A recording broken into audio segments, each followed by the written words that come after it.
तो तस्वीरें निगम बोध घाट की।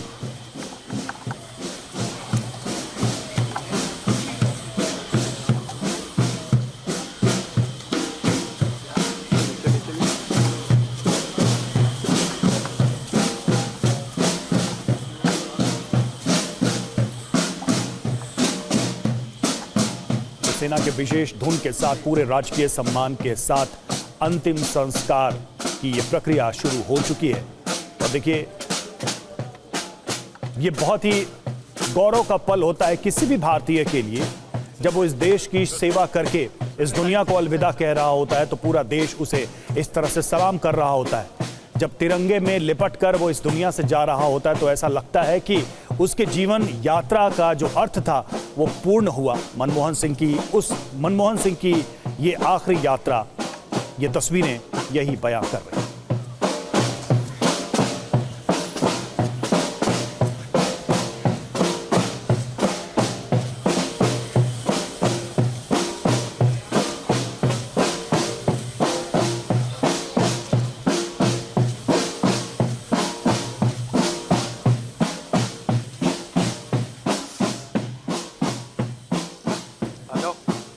तो सेना के इस विशेष धुन के साथ, और अब देखिए कि इस वक्त अगर इन तस्वीरों को भारत देख रहा है तो ये जो यात्रा रही है, जीवन यात्रा मनमोहन सिंह की, उस जीवन यात्रा का पूरा चित्र लोगों के मन में, लोगों के जहन में उतर कर सामने आ रहा है। क्योंकि एक व्यक्ति दुनिया को विदा कर रहा है, वो व्यक्ति भारत के नीति निर्माताओं में से एक, जिसने कठिन दौर में भारत की आर्थिक नीतियों को नया स्वरूप दिया। और आज जैसा कि हमारे सारे एक्सपर्ट्स भी कह रहे हैं कि भारत की आर्थिक ताकत को बढ़ाने के जो रास्ते थे, जो दरवाजे थे, मनमोहन सिंह के विजनरी पॉलिसीज ने उसको खोला। राजेश जी, आप कुछ कहना चाहेंगे इन तस्वीरों? नहीं, देखिए, मैं अपनी बात थोड़ा पहले पूरी कर लूं। मैं जहां प्रधानमंत्री मनमोहन सिंह का जन्म हुआ था, उस गांव के लोग जब मुझे उनके घर ले गए और उस स्कूल में ले गए, ऐसे उत्साह से ले गए, नौजवान बच्चे 18, 19, 20 से लेकर 30 साल के, वो मुझे वहाँ ले गए, कहा यहाँ मनमोहन सिंह रहते थे, यहाँ इनका स्कूल था और इस जगह वो बैठते थे। मुझे लग रहा था कि क्यों उत्साह है, क्योंकि हिंदुस्तान और पाकिस्तान जो है दुश्मन मुल्क हैं, एक दूसरे पे युद्ध लड़ चुके हैं। लेकिन उस गांव के लोगों के लिए एक बड़ी गौरव की चीज़ थी कि उनके गांव का बच्चा भारत का प्रधानमंत्री बन चुका है। तो अदावत क्यों होती है? दुश्मनी जो दो दुश्मनों के बीच में होती है, दो मुल्कों के बीच में होती है, जनता उसको दूर कर सकती है। जैसे गाह के लोगों ने दूर किया, हिंदुस्तान के लोगों ने भी ये नज़ीर दी है बार बार। यहाँ पर भी पाकिस्तान के लोग आते हैं तो उनको बहुत अच्छा ट्रीटमेंट यहाँ मिलता है। हम जब वहाँ गए थे तो उनको भी ट्रीटमेंट, हमको भी अच्छा मिला था वहाँ पे। तो ये आज इन चीज़ों पे बात होनी चाहिए। 1992 में तब मनमोहन सिंह प्रधानमंत्री नहीं थे, उन्होंने साउथ की किसी यूनिवर्सिटी में एक भाषण दिया। उस भाषण को आज पढ़ने की ज़रूरत है। उन्होंने कहा कि जब मैं स्कूल जा रहा था, कॉलेज जा रहा था, उस वक्त हमें कोई बताता नहीं था कि हमको भारतीय होना है। नैसर्गिक रूप से हम हिंदुस्तानी हुआ करते थे। आज इंजेक्शन दे करके बताया जा रहा है कि इंडियननेस और इंडियननेस के अलावा धार्मिकता, ये आज उस भाषण को पढ़ने, मुझे लगता है आज हिंदुस्तान टाइम्स ने वो भाषण पूरा छापा है, उसको पढ़ने की भी ज़रूरत है। और देखिए, इस यात्रा में तमाम बड़े नेता शामिल, जैसा कि हम थोड़ी देर पहले भी दिखा रहे थे, राहुल गांधी, प्रियंका गांधी, सोनिया गांधी नजर आई, केसी वेणुगोपाल आपको नजर आए, मल्लिकार्जुन खड़गे नजर आए, और अब से थोड़ी देर बाद प्रधानमंत्री और राष्ट्रपति भी यहां पर उपस्थित होंगे। उनकी तस्वीरें भी हम आपको दिखाएंगे।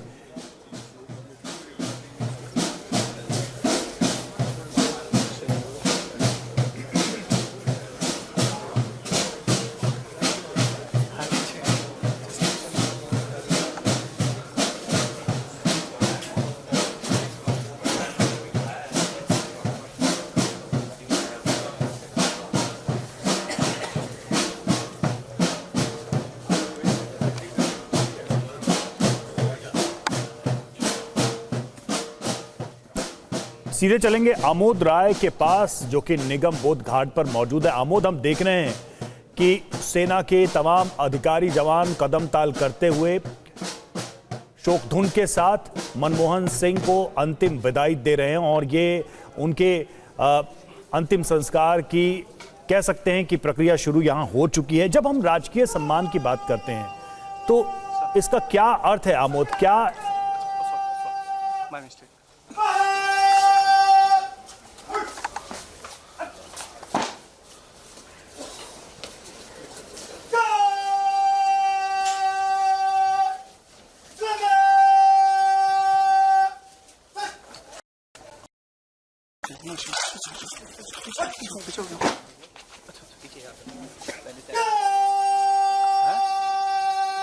क्या बोले सर?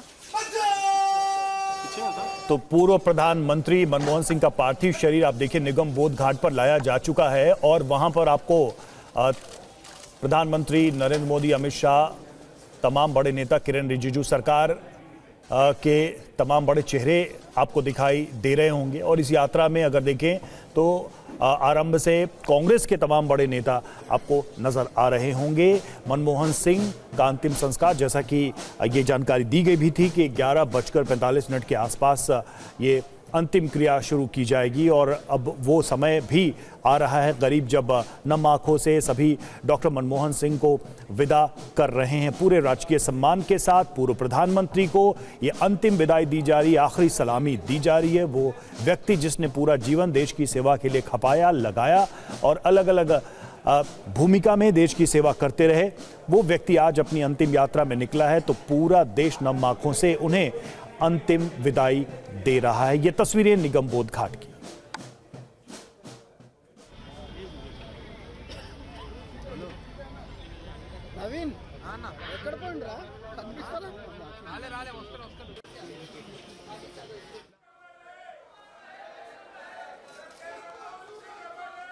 सीधे चलेंगे आमोद राय के पास। आमोद, हम तस्वीरों में तो देख रहे हैं गृह मंत्री अमित शाह, सरकार के तमाम बड़े चेहरे, प्रधानमंत्री पहुंच गए हैं, पहुंचने वाले हैं, क्या जानकारी मिल रही है?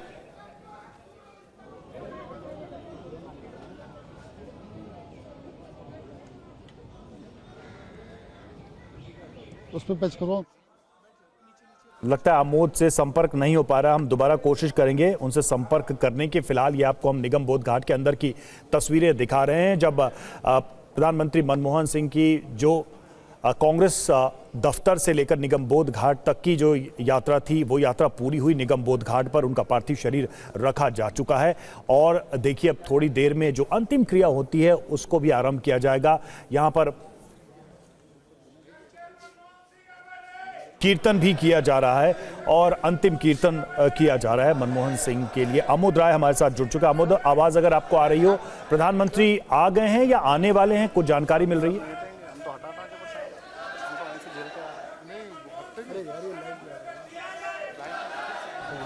बिल्कुल रवि, देखिए थोड़ी देर पहले अभी गृह मंत्री अमित शाह और बीजेपी अध्यक्ष जेपी नड्डा थोड़ी देर पहले गए हैं और ये बताया जा रहा है कि प्रधानमंत्री किसी भी क्षण यहाँ पहुँचने वाले हैं और जो उसके बाद राष्ट्रपति आएंगी और उसके बाद जो अंतिम क्रिया है उसका जो आखिरी चरण है वो पूरा होगा।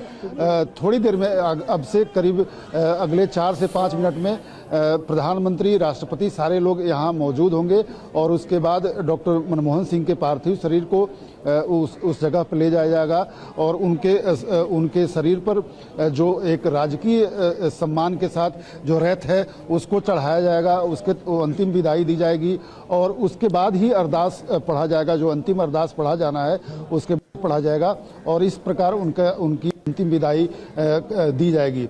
ये अभी तक जो जानकारी मिल रही है वो मिल रही है, लेकिन अभी मेरे सामने 2 मिनट पहले गृह मंत्री अमित शाह, जेपी नड्डा और अभी बताया जा रहा है कि रक्षा मंत्री राजनाथ सिंह भी पहुंचने वाले हैं अगले कुछ क्षणों में। तो ये अभी तक की डिटेल्स हैं, अभी तक की जानकारी है, लेकिन जो प्रक्रिया है उसको आरंभ किया जा चुका है। जो हमारे हिंदू रिचुअल्स में, जो सिख रिचुअल्स में जो प्रक्रियाएं होती हैं उसको आरंभ किया जा चुका है। अंदर में डॉक्टर सिंह के जो पार्थिव शरीर है उसको राजकीय सम्मान के साथ अभी आपने दिखाया भी कि किस तरह से वहाँ पे गारद किया जा रहा था, किस तरह से वहाँ पे परेड किया गया और उसके बाद गन सैल्यूट भी उनको दिया जाएगा। तो ये तमाम जो प्रक्रिया है उसको शुरू किया जा चुका है। थोड़ी देर में प्रधानमंत्री यहाँ पहुँचने वाले हैं, ऐसा बताया जा रहा है रवि। बिल्कुल, प्रधानमंत्री पहुंचने वाले हैं, जैसा जो शेड्यूल है, जो जानकारी है उसके मुताबिक, और उसके बाद राष्ट्रपति भी पहुंचेंगी, लेकिन उसके पहले तमाम बड़े लोग यहां पर पहुंच चुके हैं। राजेश सर, अब जो तस्वीर हम देख रहे हैं निश्चित तौर पर ये आखिरी लम्हा है, आखिरी क्षण है जब मनमोहन सिंह को पूरा देश, उनकी पार्टी के लोग, तमाम जो उनको चाहने वाले थे, उनके साथ काम करने वाले, उनसे जुड़े लोग विदाई दे रहे हैं। अगर देखा जाए तो एक नेता के तौर पर मनमोहन सिंह ने अपने जीवन की जो यात्रा है उसको अर्थपूर्ण तरीके से जिया है, क्या ये हम कह सकते हैं? इसका सबसे बड़ा सबूत यह है कि 1947 में जो परिवार पाकिस्तान से भगाया गया, शरणार्थी के तौर पे वो हिंदुस्तान आया, उत्तराखंड के जिस इलाके से मैं आता हूँ वहाँ भी कुछ समय के लिए वो रहे, हल्द्वानी में। उसके बाद वो किस तरह से वजीफ़े लेकर के, स्कॉलरशिप लेकर के पढ़ाई अपनी जारी करते रहे। कोई बहुत अमीर माँ बाप के माँ बाप के बेटे वो नहीं थे। उनके पिताजी कपड़ा बेचते थे गाँव में और माताजी जो है घरेलू महिला थी। वो स्कॉलरशिप लेके कैम्ब्रिज यूनिवर्सिटी ऑक्सफोर्ड से पीएचडी करते हैं, फिर आते हैं। उनकी जो इतिहास उनको कैसे उनका जजमेंट करेगा, ये उन्होंने खुद कहा है कि हो सकता है इतिहास मुझ पर दयालु हो, मीडिया मुझ पर दयालु नहीं रहा, विपक्ष दयालु नहीं रहा, इतिहास मुझ पर दयालु रहेगा। लेकिन ये कहना अभी बहुत मुमकिन नहीं है, क्योंकि हिंदुस्तान अभी एक बड़ा ट्रांजिशन के फेज से गुजर रहा है। अभी कुछ भी चीज़ सेटल नहीं हुई है। बहुत सारी आर्थिक नीतियों पर बहुत सारे सवाल हैं। कुछ चीज़ें उन्होंने की जो कमाल की चीज़ें हैं, जिससे लोगों की धन धान्य बढ़ा, कुछ लोगों का मध्यम वर्ग बढ़ा, जिसमें हिंदुस्तान की पूरी दुनिया में एक मौजूदगी का एहसास हुआ इंटरनेशनल कम्युनिटी को कि हाँ, हिंदुस्तान भी है। 1 अरब से ज़्यादा लोग यहाँ के हैं, यह एक बहुत बड़ा बाज़ार है। दुनिया को यह एहसास दिलाने वाला आदमी अगर कोई था तो डॉक्टर मनमोहन सिंह थे, जिन्होंने दुनिया को एहसास दिलाया कि हिंदुस्तान कोई अंधेरी खोह में डूबा हुआ देश नहीं है। यहाँ 1 अरब से ज़्यादा लोग रहते हैं, पढ़े लिखे, और एक प्राचीन सभ्यता है। तो ये उनका योगदान कभी भुलाया नहीं जाएगा। लेकिन ये भी इतिहास तय करेगा कि उनके दौर में मानवाधिकार कितना हनन हुआ, छत्तीसगढ़ में क्या हुआ, अर्बन नक्सल वगैरह की बातें उस दौर में, ये तो अभी नहीं, ये तो पी चिदम्बरम के ज़माने में ये सब चीज़ें आई हैं। छत्तीसगढ़ के जो सलवा जुलूम हुआ था वो उनके ज़माने में हुआ था। अगर इतिहास तय करेगा तो ये सब चीज़ें तय करेगा। सिर्फ एक व्यक्तित्व के एक पक्ष को देख करके इतिहास कभी तय नहीं करता है। हाँ, आपने कहा कि कई सारे पक्ष हैं, लेकिन अगर व्यक्तिगत तौर पे हम देखें, मनमोहन सिंह ने जिन चीज़ों के लिए स्टैंड लिया, उन्होंने देश को बदला, उन्होंने देश की दिशा बदली। क्योंकि कई सारी, जैसा मनमोहन सिंह ने अपने प्रधानमंत्री के कार्यकाल में भी कहा था कि गठबंधन धर्म की मजबूरियां होती हैं। इतनी बेबाकी से शायद ही किसी ने कहा हो कि गठबंधन धर्म की मजबूरियां होती हैं और फिर भी हमें सरकार चलानी होती है, नीतियां तय करनी होती है। बिल्कुल, आप सही कह रहे हैं। गठबंधन धर्म की जो मजबूरियां थी वो मनमोहन सिंह को जितनी महसूस करनी पड़ी, अटल बिहारी वाजपेयी को उससे ज़्यादा महसूस करनी पड़ी। 13 दिन की सरकार एक बार उन्होंने चलाई और उन्होंने आरएसएस और वीएचपी से तनाव पैदा हो गया, क्योंकि वो जो एजेंडा था वो लागू नहीं कर पा रहे थे हिंदुत्व का, अटल बिहारी वाजपेयी। क्योंकि ये कोएलिशन धर्म का जो पालन है, गठबंधन धर्म का पालन, उसकी मजबूरी उनके सामने थी। मनमोहन सिंह ने जो फैसले किए, देखिए कोई भी व्यक्ति, आज नरेंद्र मोदी हैं, इंदिरा गांधी थी, वो व्यक्ति जो है उसके पास प्रधानमंत्री बन जाता है, कोई जादू की छड़ी, मैजिक वॉन्ड नहीं होता है। वो अपने आसपास की परिस्थितियों से पैदा हुई जो मजबूरियां होती हैं उनको इम्प्लीमेंट करता है, उस पर फैसला करता है। फैसला करना इंपॉर्टेंट है।